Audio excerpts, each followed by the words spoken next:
Namaskar and welcome to Sansarik Dhyan channel.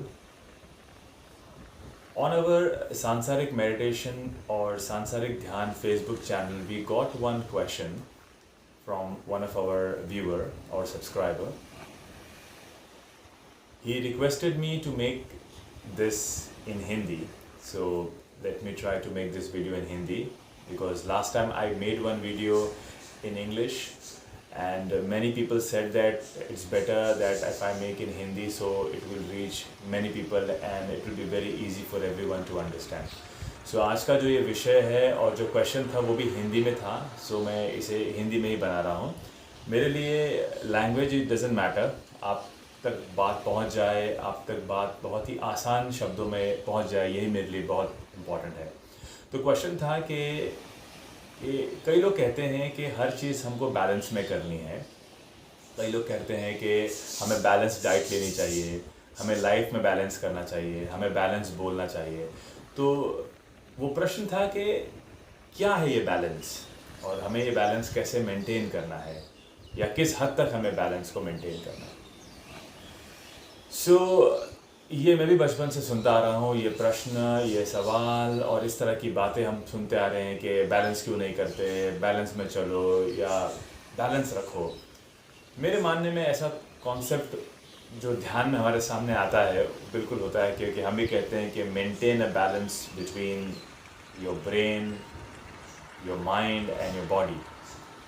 तो हम ऐसा कर लेते हैं, ब्रेन और माइंड को हम एक ही मान लेते हैं.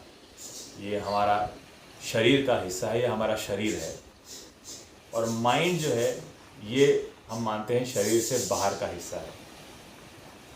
तो जब बैलेंस करने की बात आती है तो हम दो चीज़ों को अलग अलग गिन लेते हैं. तो अगर हमने ब्रेन और हमारा जो शरीर है उसको एक माना और माइंड को हम जब अलग मान लेते हैं तो हम तीनों के बीच में संतुलन या बैलेंस की बात करते हैं. लेकिन अगर आप थोड़ा सा डीप में सोचें तो हमारा माइंड और शरीर भी कोई अलग अलग चीज़ नहीं है, ये दोनों एक ही चीज़ है. हमारे शरीर पर जो भी होगा या हमारे शरीर पे जो भी असर होगा उसका प्रभाव या उसका असर हमारे माइंड पे ज़रूर पड़ेगा, और हमारे माइंड में अगर कुछ होगा तो उसका प्रभाव हमारे शरीर पर ज़रूर पड़ेगा. तो ये तीनों चीज़ें देखा जाए तो एक ही हैं, लगती अलग अलग है, ब्रेन, बॉडी एंड माइंड. हमें इसका आभास नहीं है, हमें इसके बारे में पता नहीं है, इसीलिए हम ध्यान विधि में उतरकर इन तीनों को एक जगह पे लाने का ट्राई करते हैं. और बात रही बैलेंस की, तो कौन बैलेंस कर सका है आज तक? बैलेंस करना कोई इतनी आसान चीज़ नहीं, या अगर थोड़ा और सोचें तो शायद इम्पॉसिबल चीज़ भी हो सकती है, क्योंकि हम इन तीनों को अलग अलग काउंट करेंगे तो ये बैलेंस करने में पूरा जीवन निकल जाएगा. तो एक तरीका ये भी है कि हम इन तीनों को एक ही समझ लें. जिसे सपोज़ आपका माइंड हेल्दी है तो आपकी बॉडी ऑटोमेटिकली हेल्दी होना शुरू हो जाएगी. आपकी बॉडी हेल्दी है तो आपका माइंड धीरे धीरे हेल्दी होना शुरू हो जाएगा. तो दोनों का एक दूसरे के ऊपर प्रभाव पड़ता है. मैं फिर से कह रहा हूँ, ब्रेन और बॉडी को मैं एक ही मान के चल रहा हूँ, उसमें कोई डिफरेंस नहीं है, और माइंड को भी मैं अलग मान के नहीं चल रहा हूँ. लेकिन जो लोग बिगिनर हैं, जो अभी अभी शुरू कर रहे हैं ध्यान में उतरना, उनके लिए एक सिंपल सी बात यह है कि माइंड, बॉडी और ब्रेन के बीच में संतुलन बनाना या सिंक बनाना या बैलेंस बनाना. अब आती है मॉडरेट डाइट या बैलेंस डाइट. कई लोग कहते हैं थोड़ा थोड़ा हम हर चीज़ खा सकते हैं. कभी कभी हम नॉनवेज भी खा सकते हैं, कभी कभी कोल्ड ड्रिंक पी सकते हैं, जंक फूड खा सकते हैं. तो अगर आप सच में इतने कंसर्न हैं, आप इतना चाहते हैं अपने आप को बैलेंस करना, तो आप कभी कभी भी क्यों करना चाहते हैं? बिल्कुल ही ख़त्म क्यों नहीं कर देते? अगर आप कोल्ड ड्रिंक सोचते हैं कि मैं कोल्ड ड्रिंक पी रहा हूँ या पीना चाहता हूँ, तो आपके मन में उसकी इच्छा जाग रही है, यानी अभी भी कहीं ना कहीं वो बचपना बचा हुआ है आपके अंदर. और जो आजकल के हमारे फेसबुक में या मीम्स हम देखते हैं या मूवीज़ में देखते हैं कि हर एक को अपने अंदर एक बच्चा ज़िंदा रखना चाहिए, ये बेकार की बातें हैं. आप बड़े हो चुके हैं, आप मैच्योर हो चुके हैं, अब आपके अंदर का जो बच्चा है वो मर जाना चाहिए. अगर आज भी अगर उस बच्चे को आप ज़िंदा रख रहे हैं या ज़िंदा रखना चाहते हैं तो ये आपके अंदर की इमेच्योरिटी है, और अपनी गलतियों को छुपाने के लिए आप इसका सहारा लेते हैं। कुछ दिन पहले मेरे सामने मेरे ही किसी एक परिजन ने एक बात कही कि उनके दादाजी जो हैं वो अराउंड 85 के आसपास पहुंच चुके हैं और उनका जो बिहेवियर है बिल्कुल बच्चे की तरह हो गया है। वो खाने के लिए चीज़ें मांगते हैं, कभी मटन खाना चाहते हैं, कभी कुछ मांगते हैं, कभी कुछ मांगते हैं। तो जब मेरे सामने ये बात आई तो मुझे हैरानी हुई कि हम अपने अंदर एक बच्चे को जो ज़िंदा रखना चाहते हैं वो तो अपनी पूरी ज़िंदगी वैसे भी ज़िंदा रखते हैं, और बुढ़ापा होने के बाद हम सोचते हैं कि अब बच्चा बन गया पूरी तरह से एक इंसान। तो ये किस तरह का बुढ़ापा हुआ? बुढ़ापा कोई बीमारी थोड़ी ना है। जब आप एजिंग होते हैं तो मेरा मानना है कि आप अपने फर्स्ट लेवल से सेकंड लेवल से थर्ड लेवल से एक अलग लेवल में जाते हैं, और वो आप फिज़िकली भी जाते हैं और मेंटली भी जाते हैं। तो अगर एक पॉइंट पे आकर आपका दिमाग बच्चे जैसा बन जाता है, इसका मतलब आपने अपने इनिशियल डेज में या अपने जवानी के दिनों में कुछ तैयारी की ही नहीं है, तभी तो आप बच्चे जैसे बनते जा रहे हैं। जहाँ के एक बूढ़े इंसान को एक एग्जाम्पल सेट करना था, एक दृष्टांत बनना था, एक आइडल बनना था जवान पीढ़ी के लिए, वहाँ हम देख रहे हैं उल्टा होता जा रहा है। फिर बैलेंस की बात आ जाती है, यानी आप लोगों ने उस समय सब कुछ बैलेंस करने के चक्कर में अपने माइंड को डेवलप करने के बारे में सोचा ही नहीं। इसीलिए आप एक पॉइंट पे पहुंचकर, एक स्टेज में पहुंचकर जहां आपका शरीर आपका साथ छोड़ रहा है, वहीं पे आपका माइंड भी आपका साथ छोड़ रहा है, जबकि माइंड तो बहुत स्ट्रांग होना चाहिए। तो ऐसा क्यों हो रहा है? तो जब बुढ़ापा आने वाला होता है तो उसकी हम कुछ तैयारी नहीं करते। लोग तैयारी करते हैं तो सिर्फ इतनी करते हैं कि इतना पैसा जमा कर लें कि कम से कम उस एज में हमें तकलीफ ना हो, खाने की, रहने की और जीने की। बिहेव के बारे में या जो हमारा व्यवहार होगा, जो हमारी सोच होगी, जो हमारी कंडीशन होगी, उसके बारे में लोग पहले से तैयारी नहीं करते। तो अगर एक बूढ़ा इंसान 80 या 90 साल पहुंचने के बाद भी अपने खाने को लेके जो उसकी लालच है, अंडरस्टैंडिंग, जो उसकी इच्छा है, उसको कंट्रोल नहीं कर पाता, किसी को कुछ बोलना चाहता है, खराब बोल देता है, आज भी उसमें ईर्ष्या, जेलसी है, यहाँ की बात वहाँ करनी है। तो अगर एज के एक ऐसे पड़ाव में जहाँ पे बस अब वो ऊपर जाने ही वाला है, वहाँ पर भी अगर वो अपने आप को कंट्रोल नहीं कर पा रहा, इसका मतलब उसने अपने इनिशियल डेज में, जब वो स्वस्थ था, जब उसके पास ताकत थी, उसने इस बारे में बिल्कुल सोचा नहीं। तो ये दो पीढ़ियां हैं, इसको समझ लीजिए। एक है हमारा यूथ और एक हमारा ओल्ड एज। दोनों बहुत ही गड़बड़ाए हुए हैं, दोनों एक अलग ही डायरेक्शन में चल। तो मेरा मानना यह है कि जो सबसे छोटी पीढ़ी है वो सबसे बड़ी पीढ़ी को देख के क्या सीख रही है? ना बड़े के पास छोटे को सिखाने के लिए कुछ है, और ना छोटे के पास बड़े से कुछ सीखने के लिए है। तो वो सीखेगा क्या? वो जाएगा किसके पास? वो जाता है स्कूल, वो जाता है कॉलेज। अब वहाँ पे क्या होता है वो आप और हम बहुत भली भांति जानते हैं। फ्रेंड्स वो किस काम के हैं ये भी हम जानते हैं।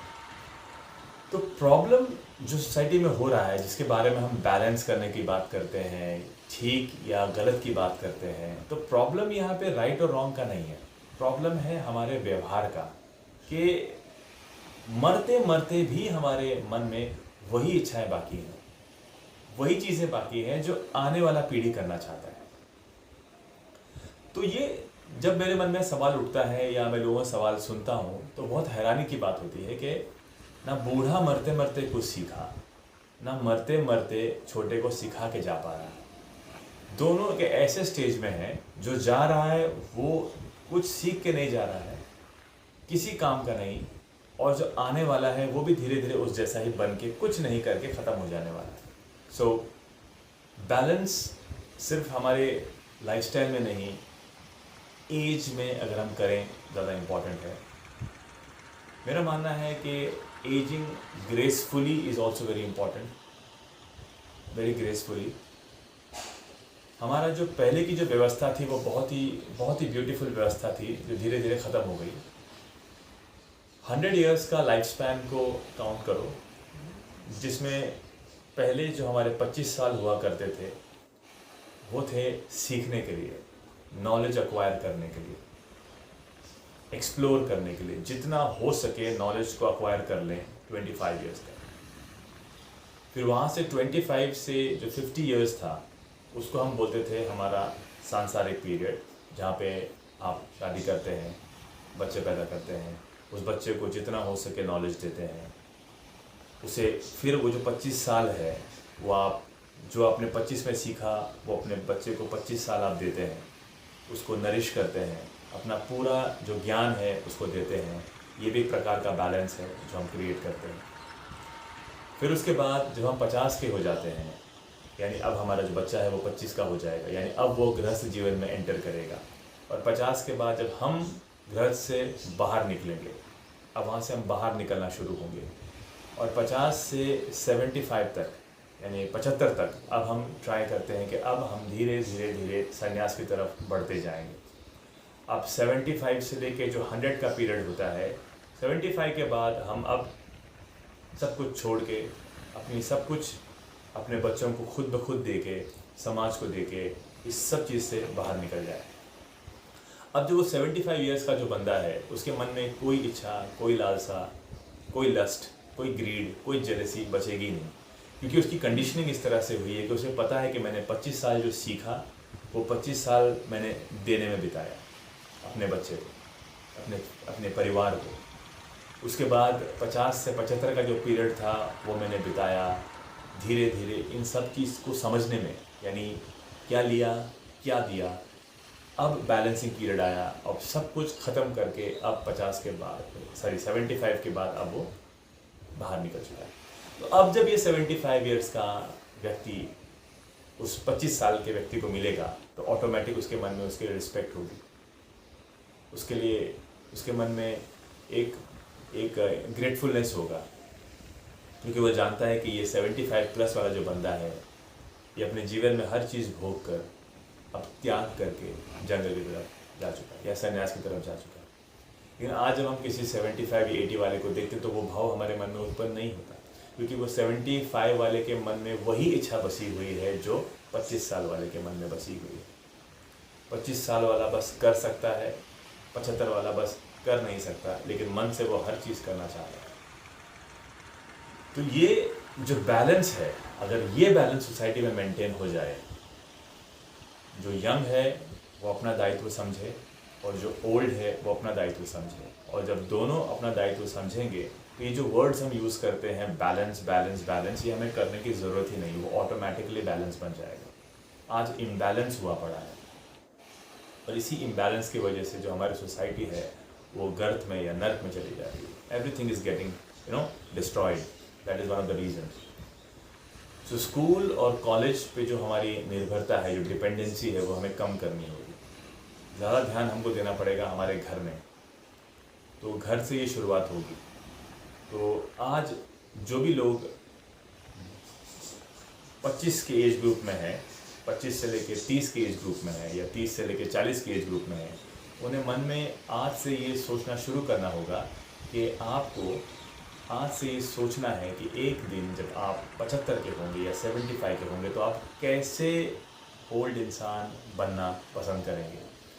एम्बिशन के लिए हमने काफ़ी समय दिया, हमें ये करना है, वो करना है, पैसे कमाना है, लेकिन ये नहीं बोलते कि एक समय आएगा कि जब आप पैसे नहीं कमा रहे होंगे तब आप कैसे होंगे। तो ये भी सोचना बहुत ज़रूरी है। तो ये छोटा सा थॉट मैं आपको देना चाह रहा था, जहाँ पे हम बैलेंस की बातें करते हैं लेकिन बैलेंस क्रिएट नहीं करते हैं। सो इस तरह से अगर हर इंसान अपनी अपनी रिस्पॉन्सिबिलिटी समझ जाए, अपनी ड्यूटी समझ जाए, तो एक बहुत ही ब्यूटीफुल हारमोनी सोसाइटी में क्रिएट होगी और I think it will be a beautiful place to live.